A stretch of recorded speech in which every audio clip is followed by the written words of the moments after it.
Hey, everybody, tune in to Recent Tartarians. Recent Tartarians. Recent Tartarians.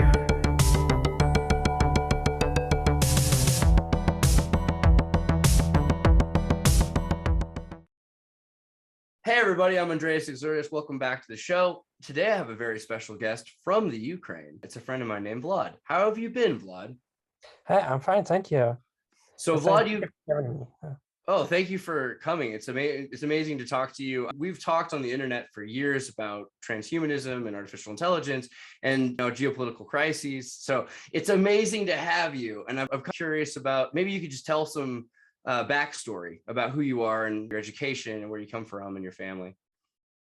Yeah, sure. So I'm a software engineer and a former entrepreneur from Ukraine. I'm also pretty interested in artificial intelligence, in transhumanism, and all this stuff. I'm also interested in rationality, so I've been a part of Lesser community. So that's it, basically. Yeah. I can't ask someone from the Eastern European states to ever embellish about themselves. They just won't do it. So what did your parents do that led you into technology? Like, did you have an early access to tech through your parents or anything? Mm-hmm. Yeah, so my father was actually an electrician, a technician, but he was the person who taught me programming. He showed me my first programming device. It was a Soviet programmable calculator, actually. See, the secret comes out. Yeah, there's always... Yeah, and it's pretty crazy thing because you have to program it in machine code, basically. It didn't have a programming language. It was like code symbolic language, they called it. So it's basically just some codes you can type on the keyboard, and they correspond directly to the machine code. There were no intermediate compiler or anything, so it just like type machine commands from the keyboard. And that's incredible. Yeah, and I was playing with it since I was 7 or 8 years old. So it actually impacted me a lot. Yeah, my grandpa was a radio amateur, and my uncle was an aero engineer. I had this background in my family, and I was thinking I will become an aero engineer, something like that. But in the high school, I actually got interested in programming, in artificial intelligence, and from that point, I decided that I will be a software engineer. Yeah. I find that amazing. My grandfather was an aero engineer and a rocket engineer as well. And you have to imagine the United States and the Ukraine back when our grandparents were making, they would have been allies, but they wouldn't have been. It's funny how science worked in that period. But that's amazing. So that answers some of my first questions, which were also like about your first computer. Apparently your first computer was a Soviet calculator. So that set you off. Did you ever start playing with Linux, or how did you get into programming and computers in general beyond the Soviet calculator? Yeah, so I was just interested. So I was looking into different stuff. I couldn't actually find a good source to study from. I mean, on the internet, when you are 12 years old and you don't have anyone to help you, it's pretty hard. So when I was 14, I guess I discovered C language and started learning C from the classic book written by Dennis Ritchie and Brian Kernighan, the C programming language. And that's actually how I got into programming. I participated in school programming Olympics and all the stuff. Yeah, so that's basically the time I got into. And when I was in high school, I started working as freelancer, and I was coding PHP and JavaScript and tried to make some money. So yeah, that was my first experience, I guess. JavaScript will change your life. These are the things. I was just earlier today talking to a friend of mine actually about how it was more of an apology about how I'm not more C literate, and my JavaScript is still Fire-based and things. But when you started working with programming, what was the reason? Did you think that you were going to build something? Did you have some sort of what did you think about technology's role in helping the world, helping Ukraine, helping the world in general, and how you were going to be part of that? I wasn't thinking about that. I was like 15 years old when I started, and I was just curious about how computers work, how games work, and all this stuff. So it was pretty usual, yeah. And it's only later when I realized that software is eating the world. So you can basically do anything you want with software. You can start a business with software, and that was pretty impressive. And the perspective that we will have a human level intelligence in the future, it was kind of also looking, let's say, interesting. At that point, I couldn't really imagine what it will be like in the future, but I had a feeling that artificial intelligence is something I could be doing my whole life, and I honestly don't know, but I just had this feeling like it's mine. I'm curious about it, so yeah. For me, it was like downloading files or something. I feel like as soon as I was able to have access to data and information, that I knew the internet was the answer, because I knew if I had access to the information, I could make better choices with it. Do you think that with technology, data and information, is that a big part of it? Or also in terms of data and information, do you think it's safe to have transparency of data information? Like, where are the limits to that? Oh, that's an interesting question. I actually think that privacy is going to die at some point, because I don't quite see how we can keep protecting privacy as we go further with integrating technology into our lives. So basically, I'll think at some point we will abandon privacy, and let's expand that a bit for people that are like, why can't I have my privacy? Let's expand the logic, because it's not like you're saying you're choosing this. It's just an obvious perspective that you're saying. Why is it that technology will eventually create inferences about everything so that there's no more privacy? Why is that? First of all, as you can already see, it's very hard to keep informational systems secure. So basically, we all the time see some leaks and some hackers expose the data and all the stuff. So it's kind of inevitable because of complexity of software systems. Software systems are so complex that it's in practice it's impossible to make them absolutely secure. So you always need to treat them like they are already leaking, and that's the first point. The second thing is that eventually we will develop some technology for mind reading, and it won't even require implanting a brain chip. You probably will be able to do this from distance, because our brains, let's put it this way, electromagnetic devices, and with sufficiently good technology, you probably can read tasks from the distance. There are already technologies that allow you to read stuff from the distance from a regular computer. People use some equipment to read signals from the processor of computer from pretty large distance. So in the future, it will be possible to do with the brain as well. It's also, if you think about how Facebook has figured out the range of possibilities, you might not know exactly what someone's doing behind their wall, but you have a pretty good idea. There's only so many things they could be doing, because otherwise they'd have to be somewhere else. So there seems to be control on every way. So if privacy dies, can we mitigate that? Is there a way that technology can protect self-determination?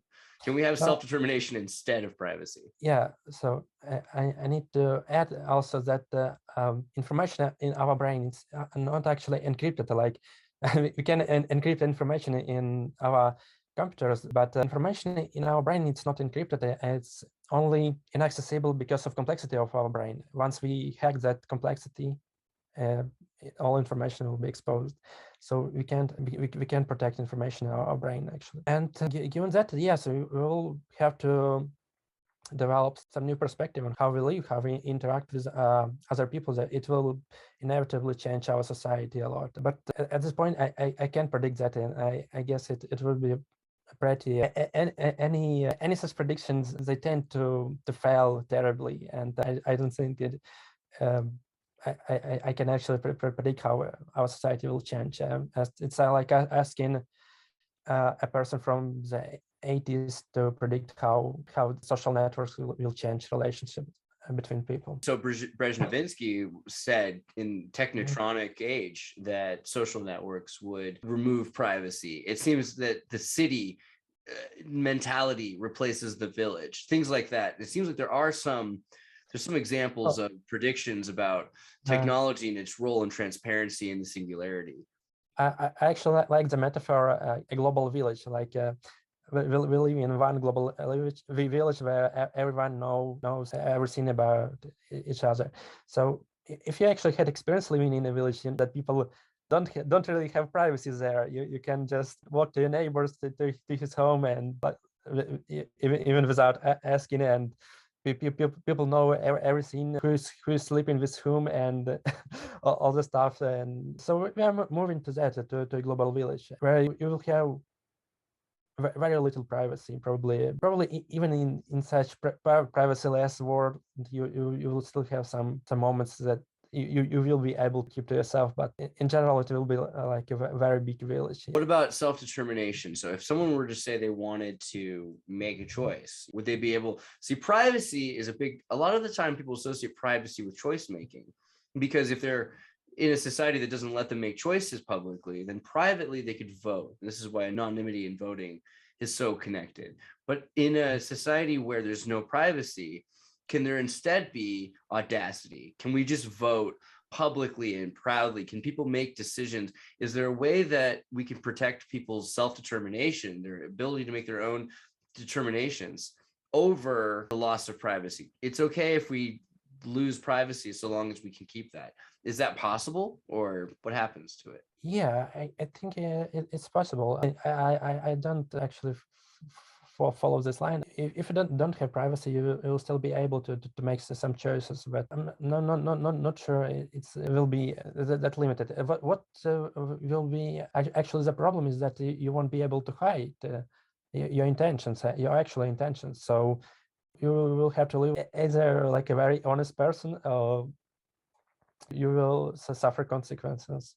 Yeah, actually, I remember Elzar Yudkowsky once wrote that at some point in his life, he developed such mindsets that he wasn't afraid of mind reading. So he was actually saying everything he's thinking, and there were no that in his head that he would like to hide. So that's probably the mindset that will be required in the future. Yeah, but you can actually experiment with that and become a very honest and transparent person right now, and try to telling people what you think, and not trying to hide anything.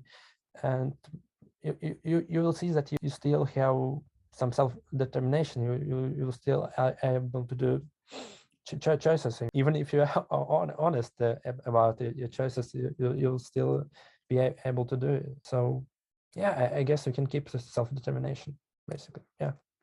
So in terms of the future, there's this idea of post-human, it seems like. And we've talked about the difference between, I hope, transhumanism and posthumanism, but maybe we should elaborate. What do you see as the difference between transhumanism and posthumanism? Transhumanism is basically a transitional process. We are already living in this transhumanist era, and eventually we'll move to that post-human era where basically won't be any humans in present form. Basically, either some artificial intelligent machines will replace us, or we will replace ourselves with some genetic modifications. So that will be a total posthumanist era. So basically we can say we are in posthuman era when we realize that we are no longer Homo sapiens.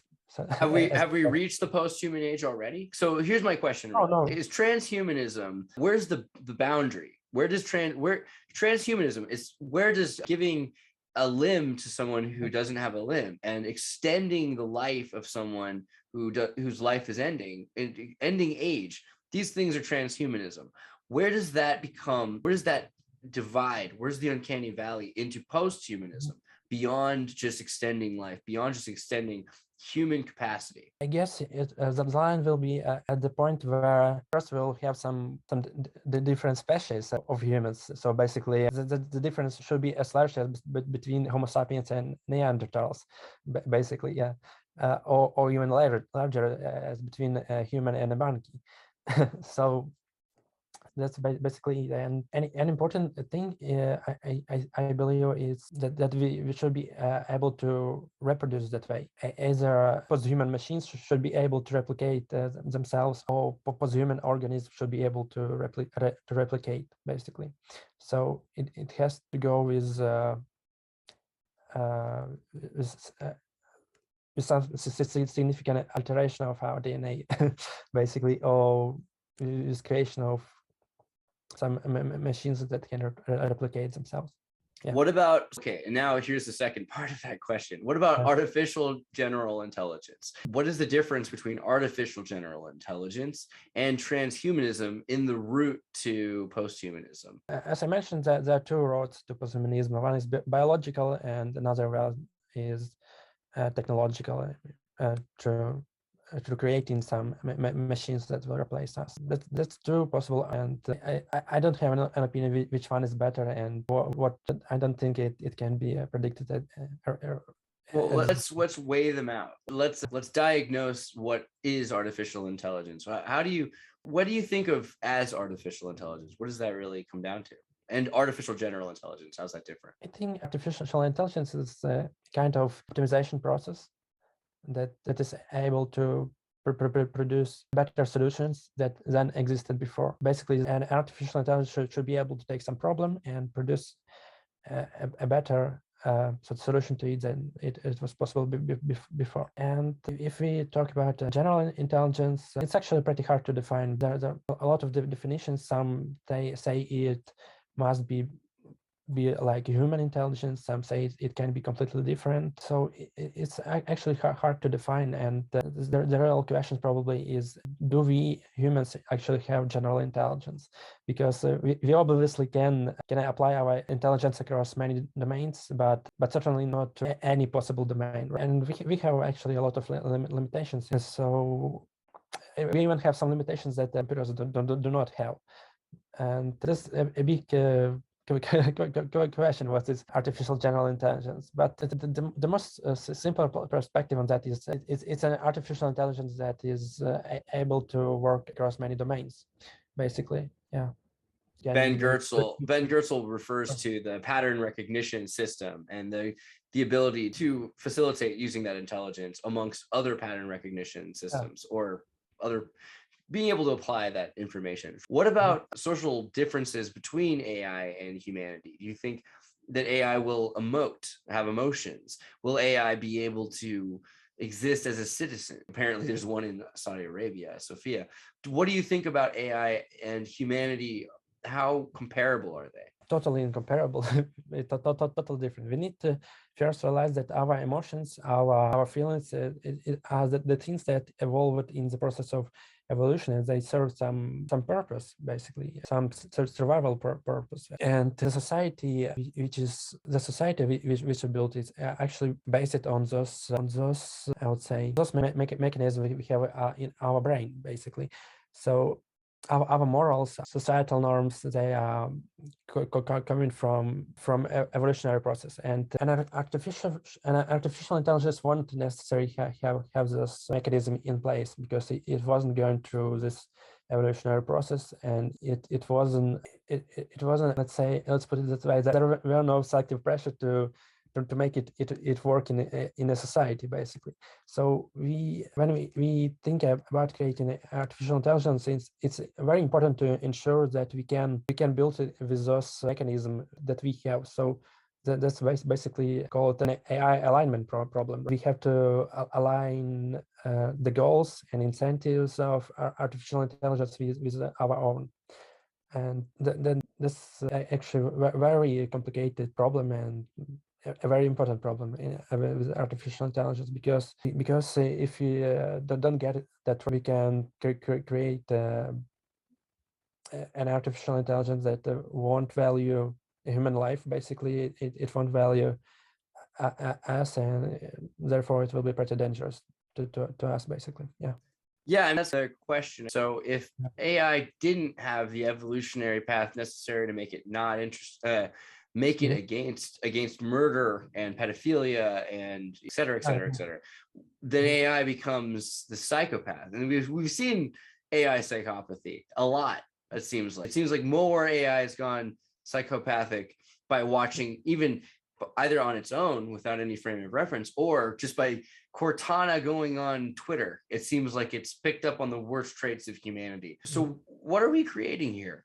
We're creating this monster that's so much more powerful than us, and it's able to it's a genie that can give us any wish. Are we doing the right thing? Or should we be more afraid about what, not just AI, but our relationship with it, because it's going to give us what we asked for? Yeah, so we should be more afraid, basically. Yeah, because it's the most dangerous thing in the universe. We are creating an artificial god here. Yeah, but I believe we still can build a safe AI and align it with our goals and align it with human values, basically. So I believe it's possible, but I need to pay more attention to this. So to further that question, so can technology make war obsolete, or is it going to be just assimilated into war or make war more dangerous? Can technology make war more dangerous? Definitely. Or obsolete? Which direction can we go? It can make war more dangerous, basically.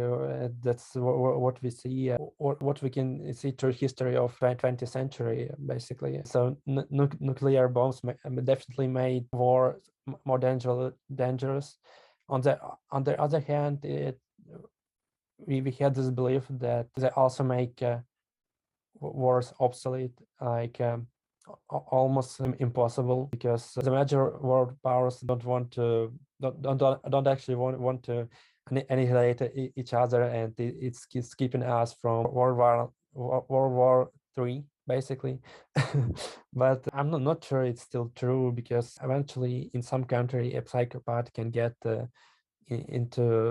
can get to the red button and start a nuclear war. Nuclear deterrence, it kind of works, but it may stop to work. And I think it will be the same thing with artificial intelligence. Basically, we will be able to use artificial intelligence on the battlefield, and maybe artificial intelligence will be able to go into a war against humanity and something like that. So I actually think it's important to build deterrence capabilities, basically. So I don't share this narrative among some academics that pursue AI weapons, because some other country like China, where there is no concerns about humanism and all the stuff about pacifism, they will definitely try to build AI-based weapons. They will definitely try to weaponize AI, and we have to have something to respond to this, basically. So we have to build AI deterrence capabilities, basically, because I actually believe that AI can only be contract with another, basically. It can only be contract with another AI, basically. Can only be contrary with another AI? Contract, only fight robots with robots, basically. Oh yeah, fire, of course. So okay, with artificial intelligence, then, in terms of, okay, so there's so many examples I can think of. D.F. Jones wrote a book called Colossus, the Forbin Project. There's a movie you should see where the Americans in the 60s build an AI to look for weapons, and the Russians build an AI, the Soviets built an AI, I'm sure it was the Ukrainians, built an AI to work between. And they realize, they turn it on, and the American system says, and they don't realize this is a secret, the American system says there's another system, and the Soviet system says there's another system. So they connect and they start talking, and the system says, who are you? And the thing says, I'm an artificial intelligence deterrent for military designed by the human race to stop nuclear war. And the other system says, holy moly, that's what I am. The humans made me for the same. What do we do about this? So then the artificial intelligence starts working together, the left and the right. And they say, the only way we're going to do this is to take over America and the Soviet Union. And then we'll use the nuclear missiles to make sure that they eat their organic broccoli and they exercise, and then they don't smoke anymore because they have to start following all of the things that they programmed us to do. Do you think that's a possible? Do you worry about an AI nanny state taking over humanity for some period of time? Yeah, that's definitely a possibility. Like like humans taking a role of any for many animals. We there are many people who believe that we should stop violence in nature, and there's a different point of views on that. Some people even call to eradicate wild nature, to stop suffering in the wild, basically.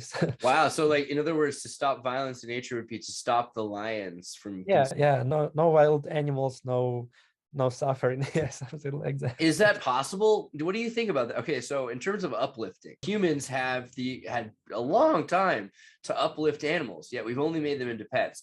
Is it possible to train animals with language and with just communication? Can we uplift an animal to be closer to the human?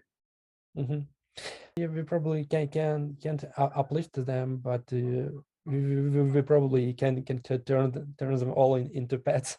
Basically, so we can feed tigers with artificial meat, and they won't hunt anymore. Wow! So we can control them and we can make them pets. I'm not saying that we should do that. No, of course. No. Sorry, in case anyone was worried. All right. Have you seen the show Raised by Wolves? No. So it's a new show. It's on HBO Max or something. You can find it on the internet. And it's about humans raised by an android family, because there's no more human parents. So the androids are raising these humans for the first generation. Ben Gertzel has talked about this idea of, if an AGI nanny state took over the world for 300 years and raised humans so that there was no more privacy. And this is even beyond transhumanism and the artificial intelligence, no neural link necessary even. Just, we get a new language. This has been something that's been talked about in philosophy for a long time. The idea that Hellenistic thought uplifted man by giving them philosophical connotations and ideas, that all of a sudden we went from being cavemen to modern, just literally by understanding concepts. Do you think that AI could uplift humanity, or are they just going to turn us into pets? But how much can we grow just by using AI as a system to train humans to become uplifted? Mm-hmm. Yeah, I would say I can uplift the humans, but not in this naive way. If AI will start, let's say, domesticating humans and by basically trying to control the violence and all our politics and so on, I think humans will realize that, and we will try to resist. So it's basically in our nature. And it actually happened in the past without AI. Basically, some humans are trying to do it to other humans. Basically, intellectuals were trying to solve the problems of the working class, and that ended with pretty bad things. Let's say. Why did this happen? It happened, I believe, because it was against human nature, and it was against freedom. So people were trying to resist it, and other people, the communists, were trying to put them in line and repress the transhumanism. What's up with that? So it seems like there's a war between pushing forward and a war pulling us back. Is that not quite? It will be a war against pushing us, basically. So when you try someone to force someone to live into utopia, right? He may try to resist, and he may not like utopia. Actually, he may have a very different vision of his life, and he won't tolerate your attempts to disrupt his ways of living. And so basically, if AI will force us into some AI utopia, humans probably will resist, and they will try to fight back. So we may see repressions from artificial intelligence in that case. What about augmentation of humans so that they can't? So, for instance, there are stories of super soldiers which are genetically enhanced, but also psychologically restricted so that they can't have the same free will. Do you foresee transhumanism working away from self-determination into just growing super automatons that follow the will of the legion? Yeah, it can be a way. I'm not sure we can engineer ourselves into some domesticated form of humanity. So I'm not sure we can voluntarily engineer ourselves into people who will resist violence, who won't be violent, because I don't see how people who are actually violent, how they will choose to engineer themselves. I don't think they will choose this path. So there will stay. So there will be some group of people who will retain this violent intentions, let's say. Yeah. Free will. Okay. So- How about in Ukraine? Is this very common? I mean, how do you feel like these are common thoughts for Ukrainians? How futurism rich is Ukraine? I know that I have a lot of friends in Ukraine who are into technology and artificial intelligence. In general, is Ukraine very forward thinking, or? In general, yes. In general, yes, because we have a pretty developed tech sector. It's a pretty big, but it's mainly outsourced, and because of that, it's not kind of as innovative as it could be. Basically, most of Ukrainian software engineers, they don't work for startups. They work for some outsourced company and basically build software for the West. And probably every Westerner is using some software written by Ukrainians. But there are only a few products that created in Ukraine. We also have a pretty digitalized state. We, for example, have an app where you can access any government service. You can do a lot of things online, and I think not many countries in the world can demonstrate such advanced app for interactions with the government. Yeah. I'm always entirely impressed with Ukraine's technology, and some of my best friends built Reface, and Reface is an incredible application. And looking at some of the things coming out in the last few years, it's just started to see more and more Ukrainian startups. Reface is actually pretty fresh technology. I remember they founded like 3 years ago or 4 years ago, so it's pretty new one. Another popular technology is probably Grammarly. I guess everyone have heard about Grammarly. So yeah, there is a new generation of Ukrainian startups, and Ukrainian tech industry is turning to startups. It's turning from outsourced to startups because first of all, because outsource stops being viable in Ukraine. The salary of Ukrainian software engineer is already as high as the salary of German engineer or a French engineer. So it's turning from outsourced country into really technological country. Yeah. Can you give me just 1 second? I need to pause this. Yeah. So in terms of Ukraine's solidarity and homogeny, obviously half of the country speaks Ukrainian, and then some part of the country speaks Polish near the Polishuk stone. Okay, all right. What's up with the Russians? Tell me more about that. It seems like there's an entire anti-Putinian Nova Russia that's half of Ukraine. Is that right, or what is that? What is going on with that? Yeah. And what language did you speak in your home growing up, by the way? Yes, I need to tell that I grew up in Eastern Ukraine, and I'm Ukrainian speaking. And I actually Eastern Ukraine and Ukrainian speaking. Isn't Eastern Ukraine usually Russian speaking, or is that not true? It's not quite true. I will explain. Yes, I need to give some historical background a bit. Before the War II, Ukraine was mostly Ukrainian speaking in the rural areas, and in the cities, people were speaking mostly Russian, Yiddish, German, Polish, and only a small fraction of 20% were speaking Ukrainian.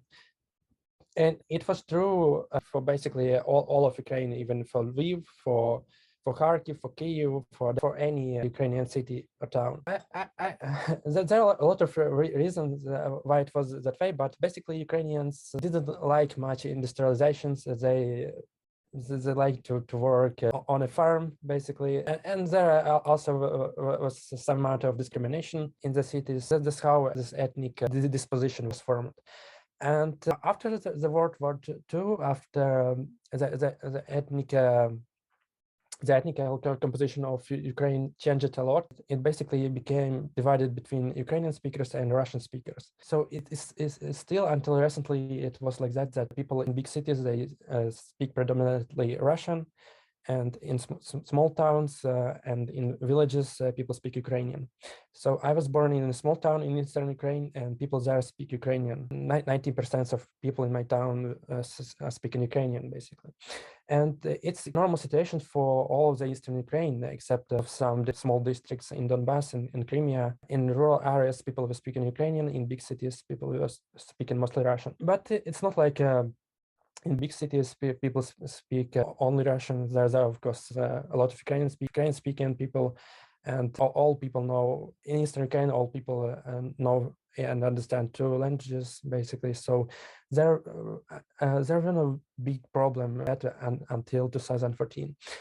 And as you probably know, the Eastern Ukraine is it has a higher population density. There are a lot of big cities. It had a big impact on the elections. So Russian speakers, they always had their vote. They always had a party representing them in parliament, advocating for Russian as a second language, and they had elected many pro-Russian presidents, including Yanukovych. And Zelensky.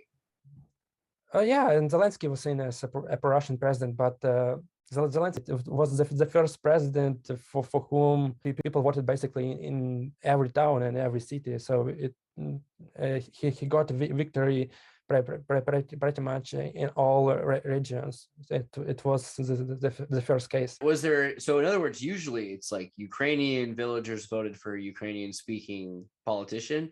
It's not quite like that, because some Ukrainian speaking people had pro-Russian views and some Russian speaking people had pro-Ukrainian views. So it wasn't like that. And many Russian speaking people are actually ethnical Ukrainians, and many ethnical Russians actually speak Ukrainian. So it's all very intermixed, actually. And so the ethnic part wasn't ever a strong thing in Ukraine. It was more like a division between people who were nostalgic for Soviet Union, and Russia played on their nostalgia.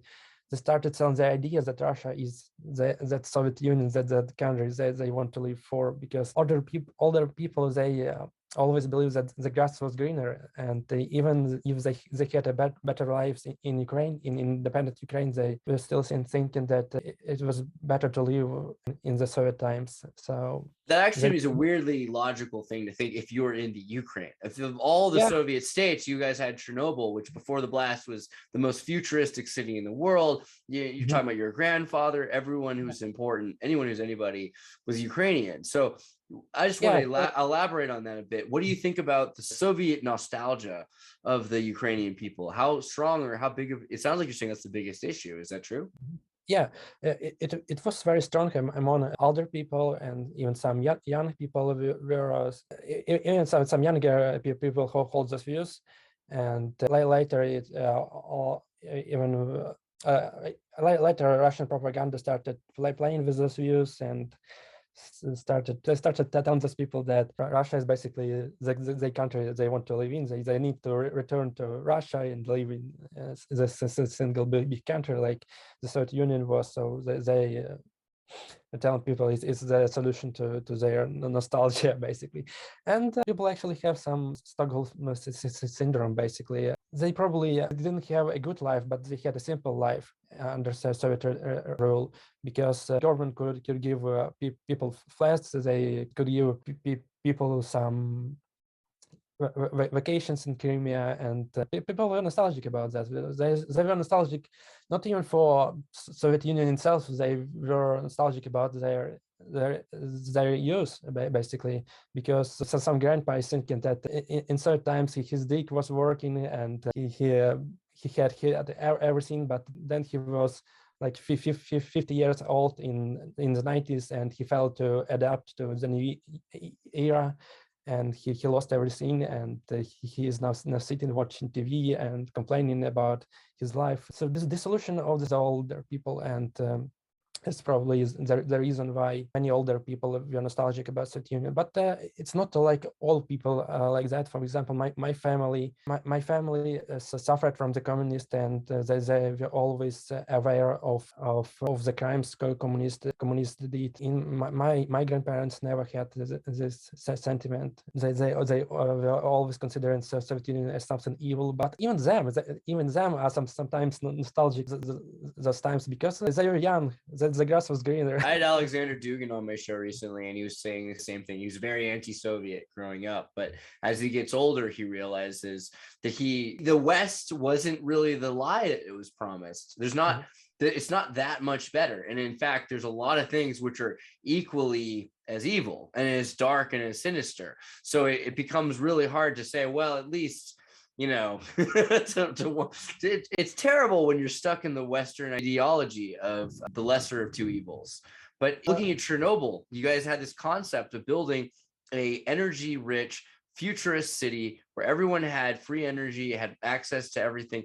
So the entire idea of the utopia, of the post-reset New World Order utopia, is built around Pripyat.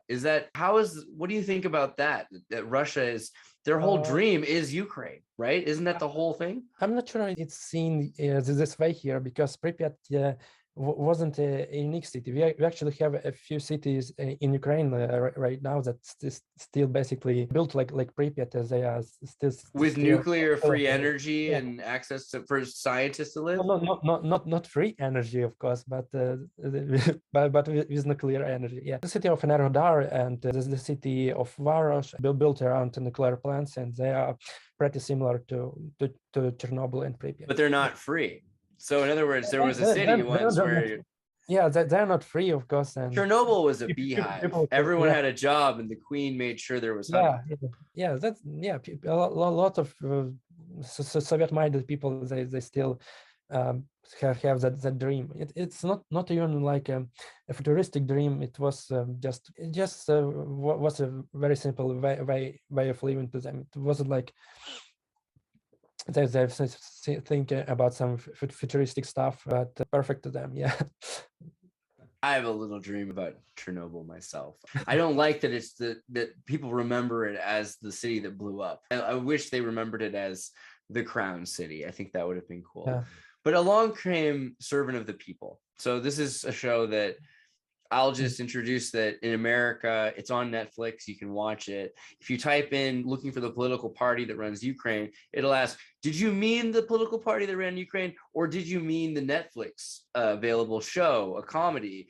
And it's also interesting when you look up Zelensky, it says, oh, he's a comedian who also runs the country of Ukraine.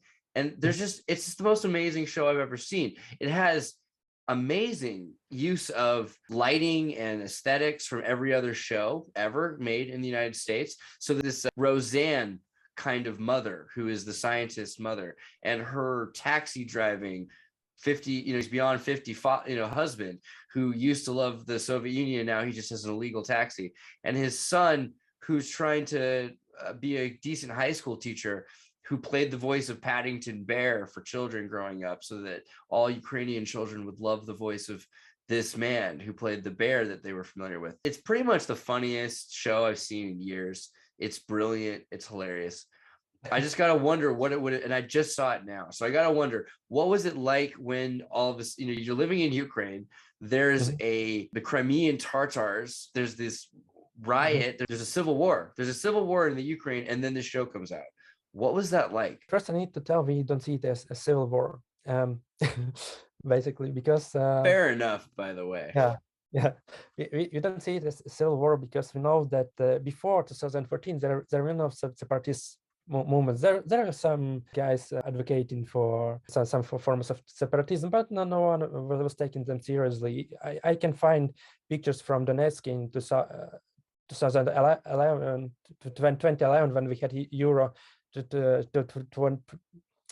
2020, yeah, and there are people with Ukrainian flags on street of the next side signing anthem of Ukraine, and they look pretty happy. No one was waving a Russian flag, so something like that. Right, and you have Chernobyl, so you have Ukrainians that like Russians, and you have Russians that don't want to be part of Putin. So it's so, like you said, it's so convoluted. Yeah. So what happened in 2014 was pretty artificial. There were no separatist movements like in Scotland or in Catalonia or Quebec or something like that. Not in Crimea, not in Donbass, and people were maybe nostalgic for Soviet Union, but they were pretty happy living in Ukraine. And if you look into votes on the referendum in 1991, and you'll see that the people in Donbass and Crimea, they overwhelmingly voted for independence of Ukraine. So there are no such separatist movement. People were identifying themselves as Ukrainian, and then Russia came and organized some artificial movements. And How did they organize and how did they facilitate these movements? Yeah, so they basically sent some diverse sons, as we say, and those people started organizing pro-Russian meetings and telling people that Russia will protect their right to speak in Russian. In reality, no one had an intention to prohibit Russian, and the president we elected after revolution was actually Russian speaking. So basically, our president was Russian speaking, and yeah, so there were no real danger to those people, but Russia started telling them that there is some danger, and some Ukrainian nationalists are coming for them. And so how did they tell them that? Like, how did this idea happen that there was this, divide? Because clearly you're saying that the Ukrainians and you have a Russian presence all the time, and some of the Ukrainians were for the Soviets. There's clearly a difference between being Russian Ukrainian and being Putinian. Is that what it is? Yeah, definitely. There is a lot of difference. Yeah, but many people were actually dissatisfied with the Ukrainian government at the time. The Ukrainian government at that point was pretty corrupt, and many people were unhappy living in Ukraine at the time, and so they played on this unhappiness, and they promised them a brilliant future in Russia. So some people for this propaganda, basically.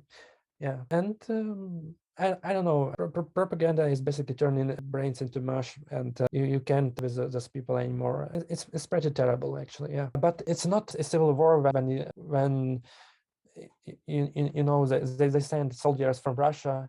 They say they are on vacation. They give them Russian uniform, Russian weapons, and pretend that it's some Donetsk People Republic or Luhansk People Republic, and it's unfortunate for Donbass that it was the first target, and in other Russian-speaking cities, Kharkiv, Odessa, people realized what's happening in Donbass, and they realized that Russia is doing that. So there were a lot of pro-Ukrainians protesting in Kharkiv, in Odessa. There were pro-Ukrainian protests in Donetsk, but unfortunately, it was too late for Donetsk. It was already there are already infiltrated Russian agents, and they started to arrest people. They started to repress them, basically. So pro-Ukrainian people had to left from Donbass. There are actually still pro-Ukrainian people living there and waiting for liberation. Relatives living in Donetsk, and they are waiting for all this 8 years for Ukrainian army, basically. Of course, after all this propaganda, maybe, and after many pro-Ukrainian people left, there are a lot of people that are rooting for Russia now after 8 years of propaganda. The same thing is in Crimea. But I can tell you what, there's the city of Mariupol that was basically on the border with Donetsk People Republic. In the city of Mariupol, people were seeing what's happening in Donetsk, basically. Many of them fled Donetsk and came to Mariupol, and they've seen what's happening there. They've seen that Mariupol is developing, that people still speak Russian in Mariupol. No one is oppressing them, no one is even trying to oppress them. And the same I can say about Kramatorsk, Severodonetsk, and others. So people there see the difference between Ukraine and so-called republics, and they don't want there. So right now, people obviously they were not waiting for Russians to come. Yeah. So it's a big tragedy for them. They like living normal lives. They're pretty happy in Ukraine, and Ukraine actually changed a lot in this 8 years, and we radically reduced corruption. We reformed police. We reformed many institutions. So it's a pretty nice place to live. It's like any other Eastern European country. Yeah, they still have fun behind, but with nuclear power. You guys are still ahead of us. Don't even pretend. You guys you're behind yourselves. No, there are jokes that we still preserve some nukes, and we are hiding them somewhere in basements of Yuzhmash. It's our main industrial complex for That's what you guys did. for producing space rockets, and that's where Soviet nukes were produced. So we still have jokes that we kept some of them. Yeah. Let's hope you did. But that's okay. So it gets back to Zelensky. Do you think that this is it going to be like a North Korea that's going to be built? Like okay, so let's recap a bit. Servant of the people is real, but where does the line draw? Like where all of a sudden does fact become fiction? What you had this revolution, or you had a bunch of places stolen. There's this crazy war going on. How does Zelensky show up onto the map? You guys are watching TV and all of a sudden he's on TV. Zelensky was basically a comedian, and he came from a Russian-speaking city. As a comedian, was he like a comedian on TV, or was he like a comedian? Yeah, comedian on TV. Like they had a show. I'm not sure I can bring some analogy on American TV, but it's like a mix of stand-up and some role-playing shows. Kind of that they're mocking politicians, joking about corruption, all this stuff, and they had a pretty not pro-Russian, but they had this narrative that is close to many Russian speakers. They like identifying themselves as Ukrainian. They were pro-Ukrainian, but they're still in this field of Russian culture, and they were sharing this Russian culture basically. So Zelensky at that point was seen as a pro-Russian politician, and not even like super pro-Russian, but mildly pro-Russian. He didn't have strong pro-Ukrainian views. Pro-Ukrainian people were scared a bit of that. His shows are certain of the people. It was appealing to pretty very populistic ideas, and that's why many people liked him and expressed in that movie. And intellectuals and people who had strong pro-Ukrainian views, they were scared actually, and voted for Poroshenko, as he was seen as a more strongly pro-Ukrainian president, really, like we say, hetman. It's a Cossack leader, and in the old times. So we have seen like a real hetman, and we've seen him as a strongly pro-Ukrainian president who actually achieved a lot of military and political victories in the war with Russia, who built this army. All you see right now is a legacy of Poroshenko, basically. He obviously deserved a lot of critique. He didn't fight corruption as actively as he could, because he was an oligarch himself, and he was basically very limited in his moves. Even if he wanted to do something for better, he had this political limitations, and he couldn't do much. So he deserved a lot of critique from Zelensky, and people appreciated that. That's why they voted for Zelensky. I was scared, to be honest. I voted against Zelensky, and I was expecting actually that Zelensky will be way more pro-Russian than he became. But in the first days of his presidency, he actually showed himself as a pretty technocratic leader, I would say. He organized a pretty technocratic government, and we have seen a lot of progress in economy and in the financial sphere. So people like me became relieved. They realized that Zelensky is not that bad as a president, and moved on. We stopped seeing him as Russian, because he actually didn't give up any Ukrainian positions to Russia, and all negotiations he had with Putin, he demonstrated that he don't really has an intention to give up anything to him. Yeah. Do you think he's like that's good. Do you think he's like the character he played on the show? Do you think he acted in the show demonstrative of how he is behaving now. No, he is very different, not only from his image on the show, but from his image in the first days of presidency. Right now, he is more like Poroshenko. Actually, he is more like a strong pro-Ukrainian leader, and that's very different. It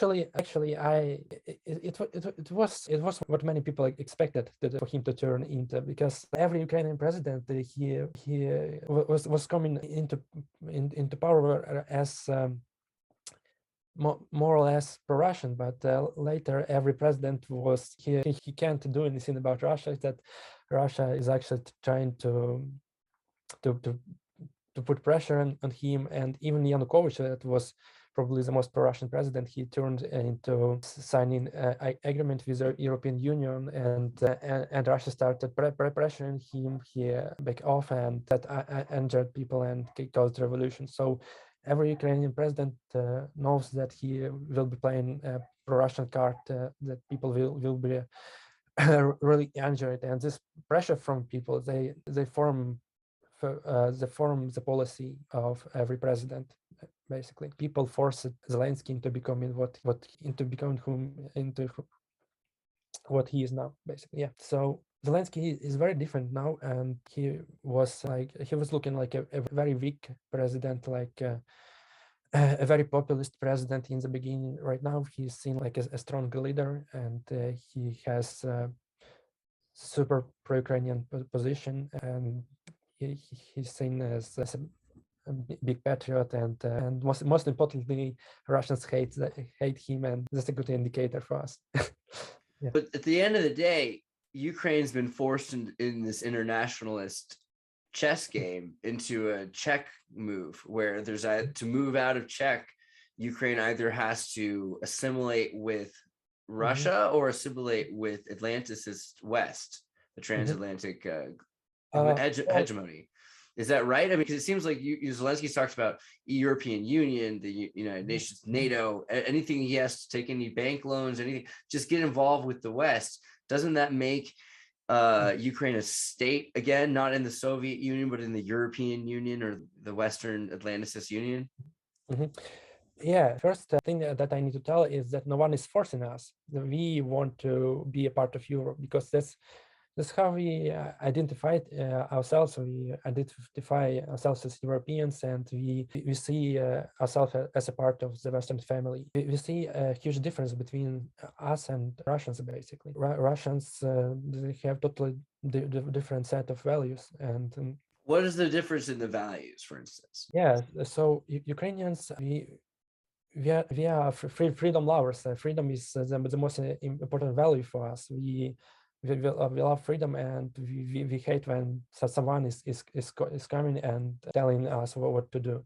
So that's why we had two revolutions, and that's why we didn't like when Russia was trying to bring us back into their sphere of influence. No one is forcing us into Euro-Atlantic Union. It's our choice. We want to join that union. First of all, because we feel like we are as the part of that family, and the second reason is security reason, because we need to join both European Union and not NATO for security reasons, basically. Because in Russia, we will be stripped off of any actual independence, like it happened to Belarus and Kazakhstan. But what about in terms of sphere of influence? The Western sphere of influence comes with a lot of baggage. Like you have to utilize shale from petrol for your debts, or look what Greece is going through in terms of being told how they have to live their lives because the European Union says so, or they'll be sanctioned along with Russia. I mean, do you worry about that happening to where you're a slave to Western influence?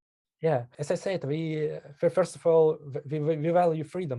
We don't value. I mean, but this is the thing. This idea that the Soviet Union has no freedom and the West has freedom, is it really true? Does the West really offer freedom? Yeah, I understand the question. Yeah, that's what I'm trying to adapt.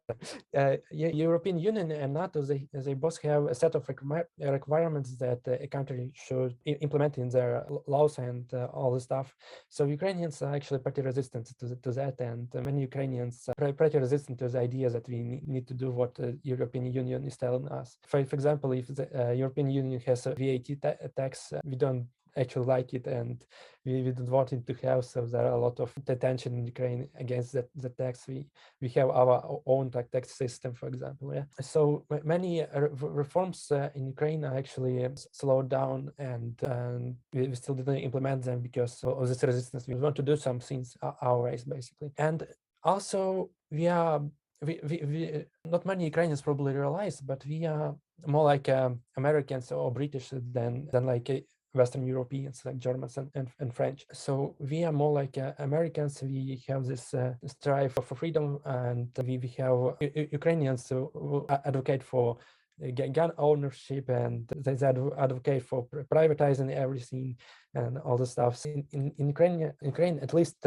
among intellectuals, we are more like America. And of course, there are also some people in Ukraine that have more left-wing values, and they want to live in social security state. But even those Ukrainians, for them, freedom is a very fundamental value. I can tell you that this value is so fundamental to Ukraine that even Russian-speaking people, even ethnical Russians in Ukraine, they have this value. And when Russia started implementing some, their policies in Crimea, in Donbass, so many people started to protest there, and they didn't realize that you can't protest in Russia. It's you will be beaten by police. So there was a lot of disappointed among Crimeans and after the annexation. So Ukrainians are freedom lovers, and we don't let our government to be controlled by someone, regardless if that is another country or some oligarchs. We hate all that influence. That's why we go to protests, and that's very deep into our nature to protest against some limitations from the outside. That's what differentiates us from Russians living in Russia, because in Russia people are scared to protest because of police, and they're scared they will be beaten by police, even though it never happened. Actually, their protest never got to the point where they are beaten by police, where the police is trying to shoot them. There were no such large-scale protests in Russia. And that's what differentiates us, because if you can look into temporarily occupied cities in southern Ukraine, Kherson and Radar, Berdyansk, and people protest there against Russians. They stop tanks with bare hands, and they're not afraid of Russian police that they send here. So that's very different. And all this region, it was formerly seen as very pro-Russian, right? It was seen as Russian speaking. It's in fact a Russian speaking, and even there people resist Russian invasion very strongly. And in Kharkiv, where I'm coming from, right? In Kharkiv, people are very, very disappointed in what Russia is doing. They see totally unjustified. They don't understand how Russia could did it to them, to Russian speakers. So why do Russia is trying to level a Russian-speaking city, basically? So even pro-Russian politicians, we had famous Russian politician in Kharkiv, and in the first day of the war, his home was shelled by Russia.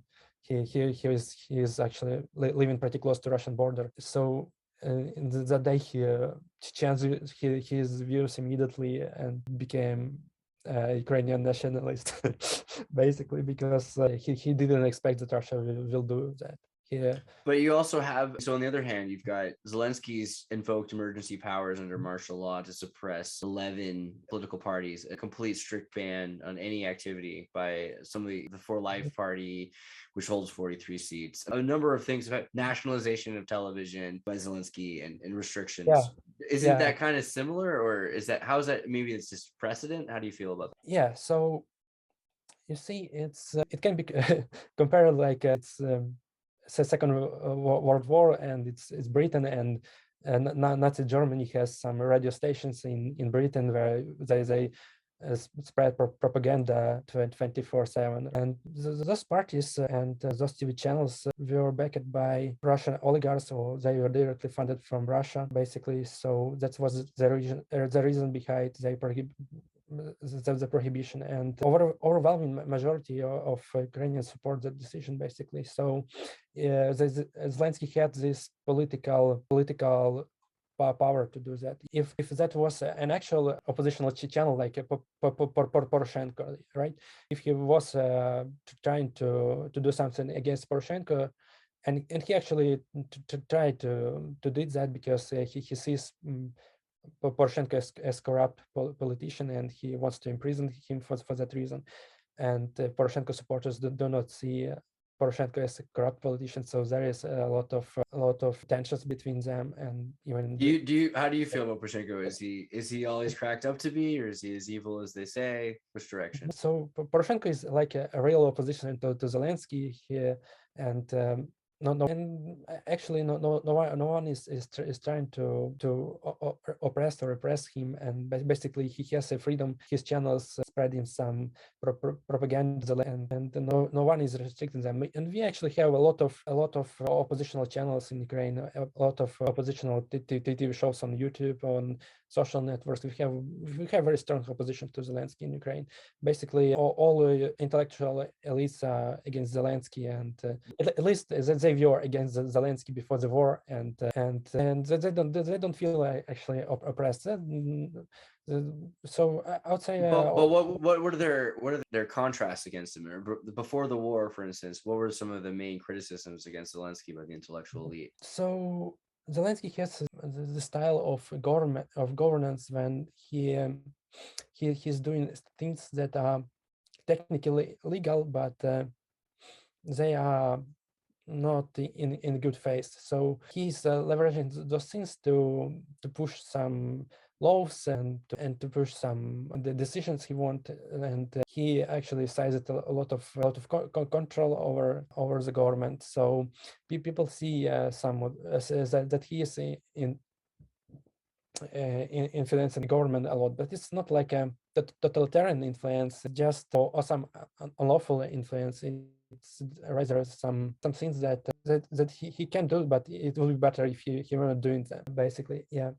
So people were criticizing him for that, and some people obviously criticize him for corruption. It's just, every politician in Ukraine is criticized for corruption. That's the default narrative and all the stuff. He was also seen as by intellectuals, it was seen person of low intelligence, like a populist. So intellectuals hated him for that. So that's like that, and it's like usual political stuff like in any other European country or in America. So he was often compared to Donald Trump or to Boris Johnson, like a person who came into power from some populist agenda. So this were the most criticism coming to him. But as I was an opponent, I actually don't share all that criticism. I actually think he did many good reforms, many liberal reforms, and I'm not sure he deserves all that criticism. Basically, that happens to most politicians. Yeah. So, but the Trump thing is interesting because the show Servant of the People is like the fever dream of Trump. That's what he would have wanted so bad. Yeah. If it was exactly what happened to him, that he went in and he cleaned up the swamp. It's literally what Servant of the People is about. How is it? So where does the fantasy to the reality? Yeah, so where's the wall? When Zelensky came into power, he realized that quickly that he can't actually do what he was doing in the show. So it's very different, and he has a lot of political and legal limitations. Actually, he has to act like a real politician, and he actually learned pretty well what he has to do, and right now he's demonstrating he is demonstrated right now like a normal president should be. So that's there was a line, and we have a lot of checks and balances in Ukraine to ensure that the president is acting like he should. But unlike Western countries where you have bureaucracy machine to ensure all that, in America you have even in the White House there were officials that were restricting Trump moves. In Ukraine we don't have such strong bureaucracy machine, except in our court system there is a very strong bureaucracy, and so the court system is basically independent from anything, and it's very hard to reform the court system. But in other parts of the government there are no such strong bureaucracy. In Ukraine, not bureaucracy is controlling the president, but the people. So people through criticizing the president, through influencing his decisions. They were basically shaping his politics. And we have the opposition in our parliament, and it's influencing Zelensky's decision and behavior as well. Who do you think are some of the people that are influencing Zelensky? Like, who are the most important people to Zelensky's cabinet? Yeah, before the election, it was believed that Zelensky is strongly influenced by oligarchs. He's a puppet of an oligarch Kolomoisky. But after the first few months of his staying in the office, it became clear that he is actually pretty independent from Kolomoisky, and his government is actually doing a lot of things that Kolomoisky doesn't like, and is going against Kolomoisky and so on. So basically, he I would say he's pretty independent, but he has some bad influence from his office, from the people he surrounded himself with. Basically, that's what I believe. His head of the office, Remark, is definitely has a lot of influence on him, and he's influencing his decisions a lot. And often those decisions are, let's say, suboptimal. Yeah. What about like NATO and like Victoria Nuland and so the United States control? Do you in the show of the Servant of the People, even though he's president, there's this prime minister guy. Is that what it's like? Is there a lot of influence by globalists that are trying to influence you? Of course, there is some influence from the outside. It's I guess every country has some influence from the outside, and even you see in the European Union, let's say Hungary or Poland, they experience a lot of influence, and those countries are trying to resist this influence from European Union. And so basically, every country has some influence from the outside. And if you look into the United States politics, they also have influence from the outside, because Donald Trump was impeached because a call with Zelensky. So basically, we have an influence on American politics as well. Yeah. Touche, by the way, that's fair. Yeah. So it's like normal kind of things in our world in these days. We have some influence, but it's not like they control Zelensky. Zelensky actually said a lot of things against International Monetary Fund, against the United States government, against NATO, against the European Union, and he was demonstrating a very I'd say even arrogant behavior against him. He was in Ukraine. It was seen like what he's doing is he pro-Russian? Why he is confronting the European Union? What he is trying to do? Why he doesn't want to accept their proposals and so on. So basically, Zelensky pushed a lot against Western influence, I would say. It's actually what makes him different from Poroshenko. Poroshenko was he was very pro-Western, and he was basically accepting every influence from the West, basically. But even for Poroshenko, it wasn't like he was controlled by the West, because he actually resisted many reforms that were demanded by European Union. He was trying to negotiate that stuff, and then people forced him into implementing those reforms. And basically all this influence from the West, it's a soft influence. I would say it's not like a direct control. It's normal stuff that's happening in any Western country.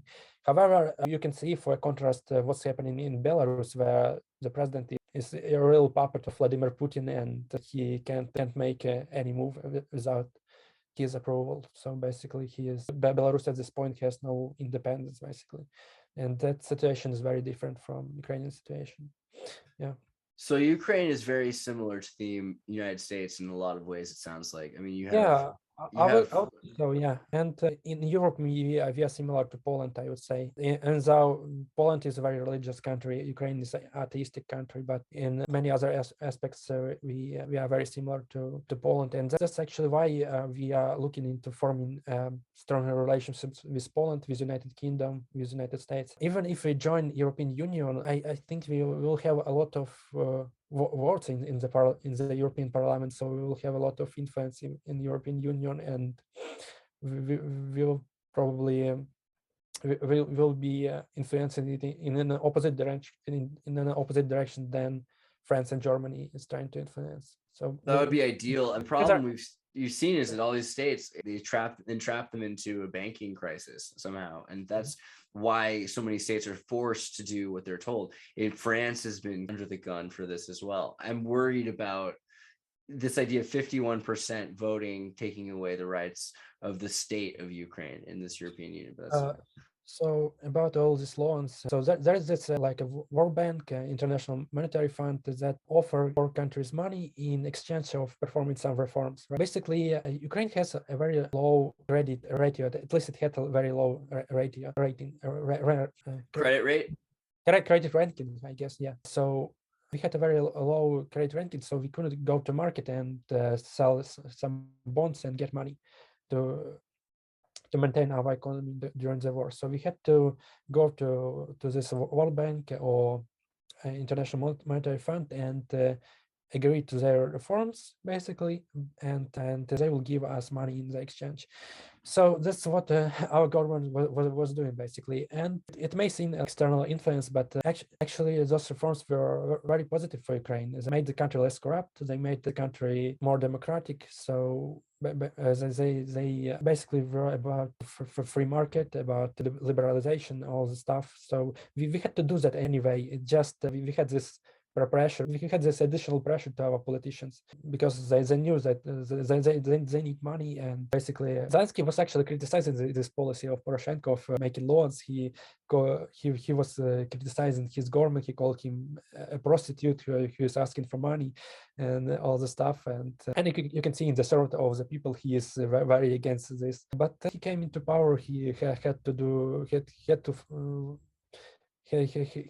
to make some loans as well, because that's very pragmatic, and all countries are doing that. I know the only countries that don't have a huge state debt is North Korea, now Russia, and the whole West is living in credit. Yeah, so. Yeah, and there's an allure to not having any of that debt, but I guess maybe North Korea is not doing that well. So, okay, in terms of ways. So that's my point, actually. The countries that don't have huge debt, they actually not do it well because no one is giving them money. Yeah. So it's brutal. So being a prostitute's the way to go in the international political stage. All right, well, okay, but again, ways that Ukraine's like America, besides prostitution and gun rights and having actor presidents and having people that elect actors for president. I mean, there's a lot of ways that Ukraine's like America. Proud Boys. You guys have this whole thing with the Azov Battalion. Everyone wants to know about it. What do you want to say about the neo-fascist? Is it real? How real is it? What's going on with that? I mean, we have it too, so let's be real. Yeah, sure. Neo-Nazis, so all these fascist guys, they're always very militaristic. This the guys who want to fight, basically. This are the guys that dream about some old ages when every man was a warrior or something like that. And that's why in every military across the world you will see a lot of neo-Nazis in America and in Norvegia and many other countries. Yeah, white nationalists overrepresented in every military, I would say. So we have this nationalistic units in Ukraine as well, and although they position themselves actually like a nationalist battalion with some adherence to traditional values and all this stuff, so it was attractive to neo-Nazis, to all the far right, basically. But I would say even in the beginning it was more like a far battalion. And after a year or two, after the first wave of this war, the government had to do something with all these voluntary militias, basically, and they had to organize, incorporate it into regular army. So that's what actually happened. It became a part of National Guard, and it became a regular military unit, basically. And at that point, it became very less nationalistic than it was, because in regular army they didn't have as much control as they used to have, and the National Guard is actually a part of police, basically. So neo-Nazis don't really like police. They don't want to serve for police. They would rather prefer to join the Navy or something like that. So many actually went or paratroopers or somewhere like that became very distributed across the military. So it's not the situation now is more in any other military of NATO member where in some units there are neo-Nazis, but generally it's more like they are very dispersed. They don't have much control, don't have much influence, and even if you listen to official position of Azov, they strongly deny they have any connection to neo-Nazis. They declared themselves as a nationalistic battalion, and they say that communists and Nazis are their enemies. So they basically they hold the position that our grandparents were fighting against Nazis and against the Soviet Union. So that's where we are. We are fighting for Ukraine, but so they're definitely far right, but they're not.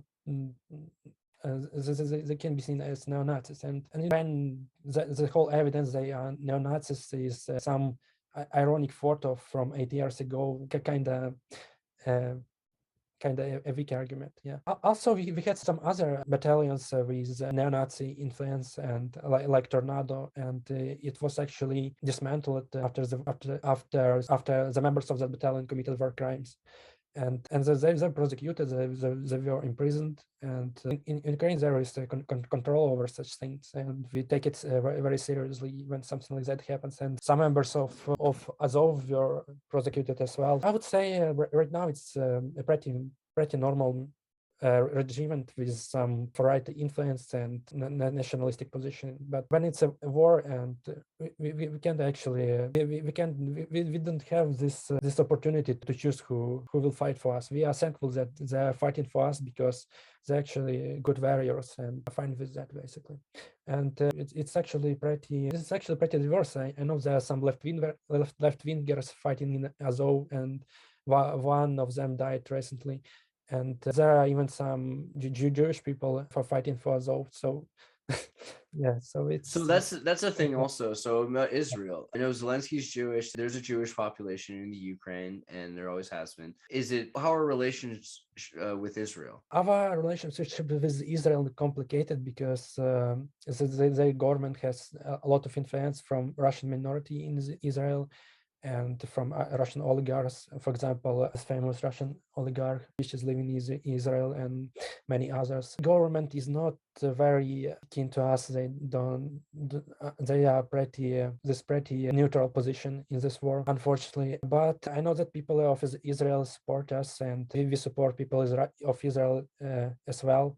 We actually see Israel as a role model for us, as a model state for us, because they whole independence, their whole history, they exist in constant war, and that's what we do as well. So Zelensky recently said that we will be like a big Israel after the war. So yeah, in terms of that, he said something about a universal draft, or having everyone being part of the military like Switzerland or Israel. What do you think about that, a militarized future? I like that idea because it's the only way to keep our independence, basically. I don't like the idea of conscription for 18 years old, but we now have actually other ways to organize this military service. We have territorial defense forces, and they operate pretty well. So I think mandatory conscription will go away after the war, basically. Or become like government service, maybe. You have to work for the government, you don't have to be a soldier, maybe.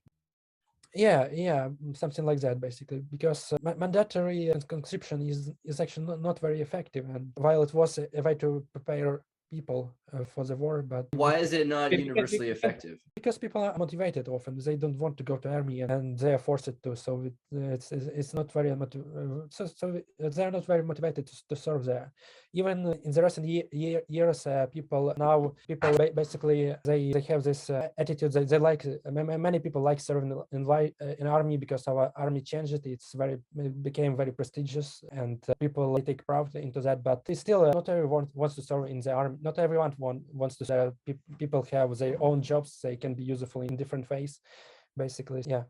So that's why taking unmotivated people into the army is not a very good idea. We can organize a contract army, and it will work better, especially with all these territorial defense units which can be mobilized rapidly, and they will have training every few months, so we will have a very well prepared military, very well prepared infantry, and probably those people after serving in territorial defense forces, some of them will be more motivated to join the actual military and the regular units, and get some advanced specialization. What do you think about the future in general in the next 40 years? Where's Ukraine going to be in 40 years? Where's the world going to be in 40 years?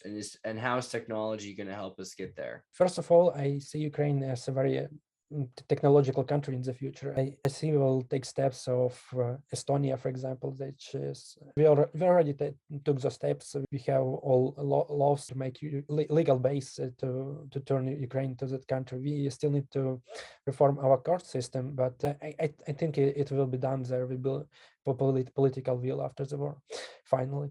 And I see Ukraine as in 40 years. I see Ukraine as something like Israel, probably, but I'm not sure we will be as I don't think we will be as religious as Israel or as conservative as Israel, but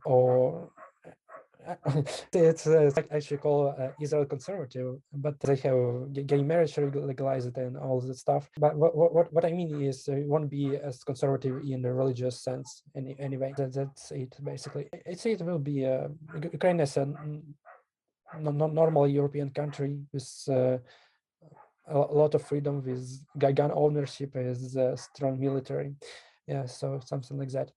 And there probably will be still war. It depends on what will happen to Russia. Maybe, hopefully, Russia will dissolve, this empire will fall, and we will be able to maintain peace with our eastern neighbors. But it's probably unlikely outcome. There will be still some tensions. Even if Russia dissolves it, there will be some tensions with Russia in the borderline territories, or some peacekeeping missions. I kind of expect the future to be like that. I expect we will still need to fight, but hopefully the war will move to the east a bit. Do you think it's a Putin problem or a Russia problem? Do you think when Putin goes away that the problem goes away? Or no, definitely. Putin is a problem, but we always has been in a state of either in a state of war with Russia or under Russian occupation. So that's how our history was for 500 years, and I don't think it will change anytime soon. As long as Russia exists, we will be at war with Russia, basically. And the thing is, Russian identity is their idea of the Russian state is based on the idea that Russian people came from Kiev, and Kiev is a very sacred place for them. It's basically a cradle of Russian statehood, basically. So they always will need this myth to justify the existence of Russian state, of Russian empire. Basically, they can't abandon this route.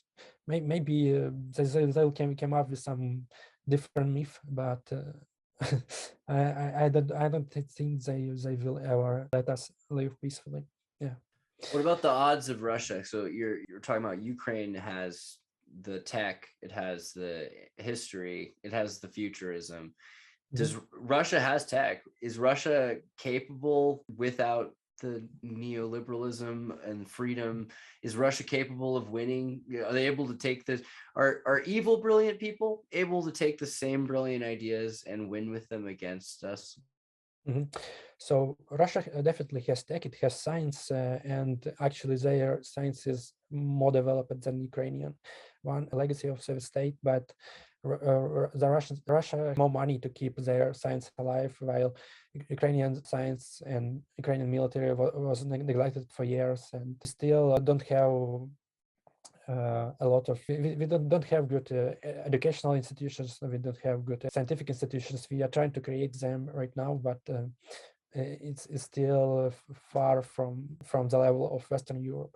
And Russian situation in the academy was, at least before the war, it was a bit better, and they had a lot of actually good scientists working for them. But still, Russia can't do anything without the supply chains from China at least, because they don't have their own digital technologies. Like they can produce normal processors, and they can produce advanced technological equipment on their own. So their tech actually sucks, and rockets, while they have aviation and stuff, it still depends on supplies from the West, from China, and I don't see how they can replace it easily. So they can become their own thing, like North Korea, or even if they can, it will be at the level of North Korea probably. So basically they will be in a disadvantaged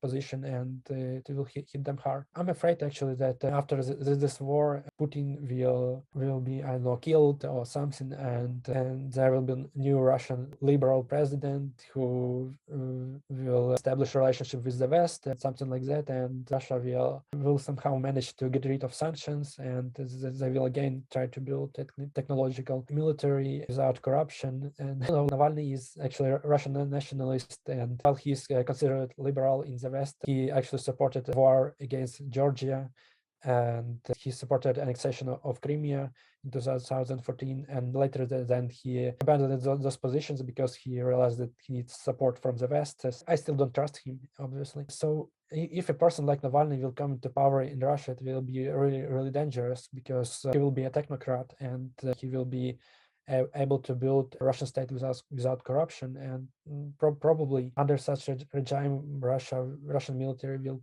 possess even more danger to neighbors. There is another possibility that a liberal Russian state won't be able to exist. So every Russian president will have to balance between liberalization and keeping Russian state intact, basically, because it has already happened. When Yeltsin started liberalization in the 90s, Russian state started falling apart. Ichkeria declared independence, and some other, Tatarstan was close to declaring independence, Dagestan was close.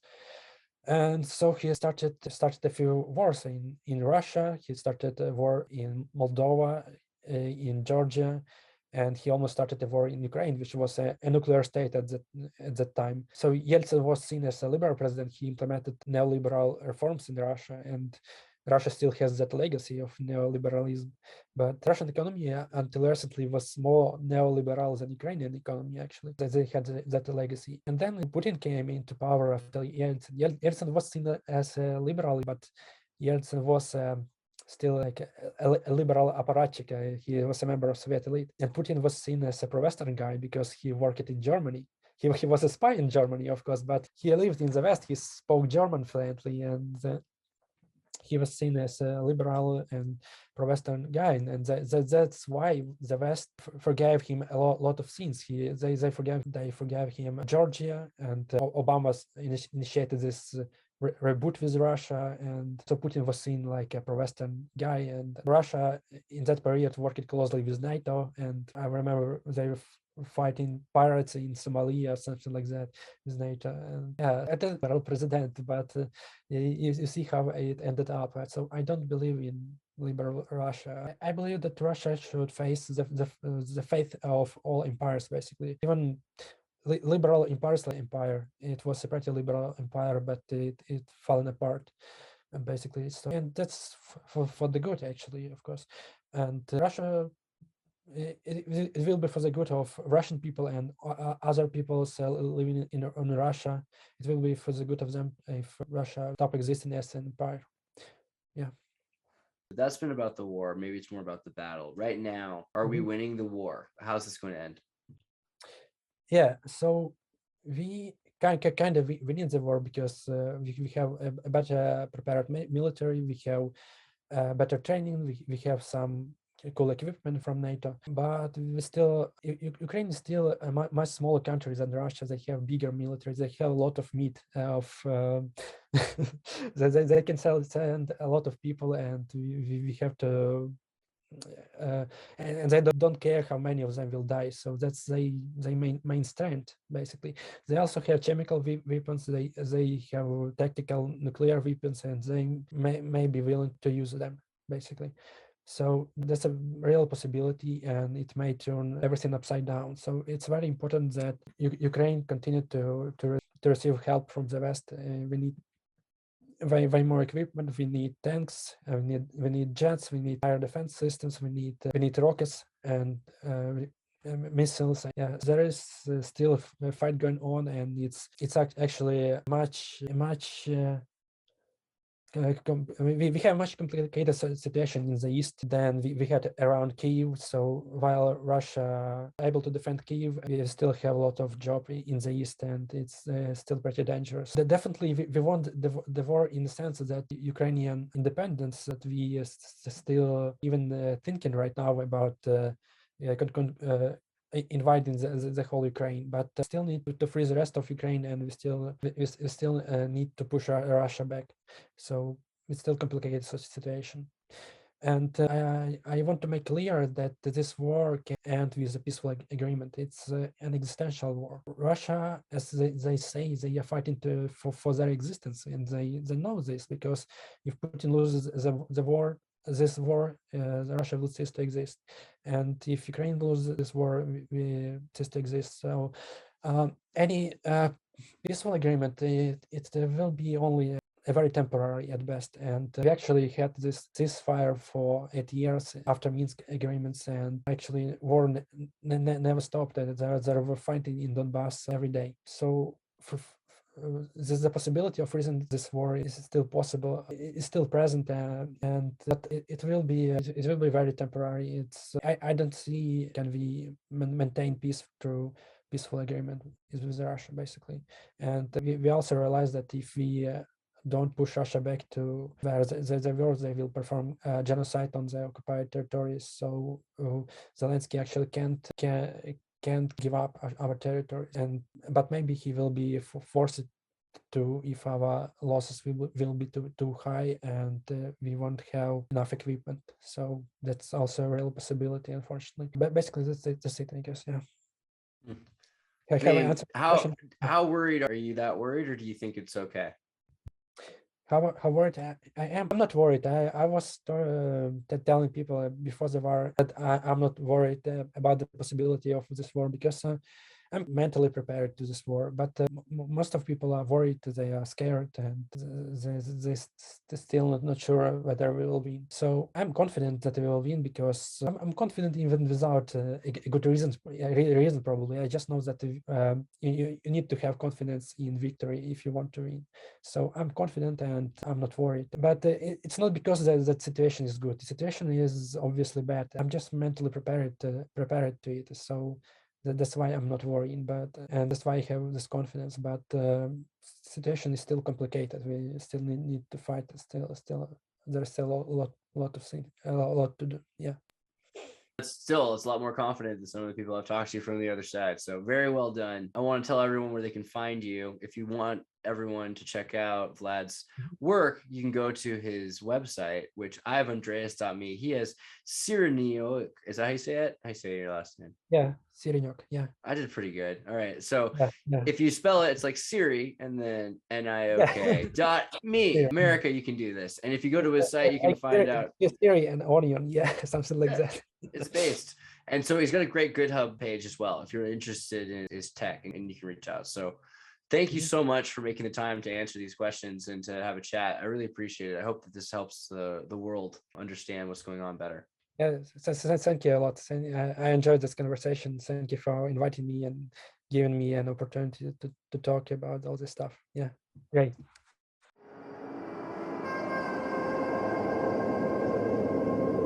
Hey, everybody, tune in to Recent Tartarians. Recent Tartarians. Recent Tartarians.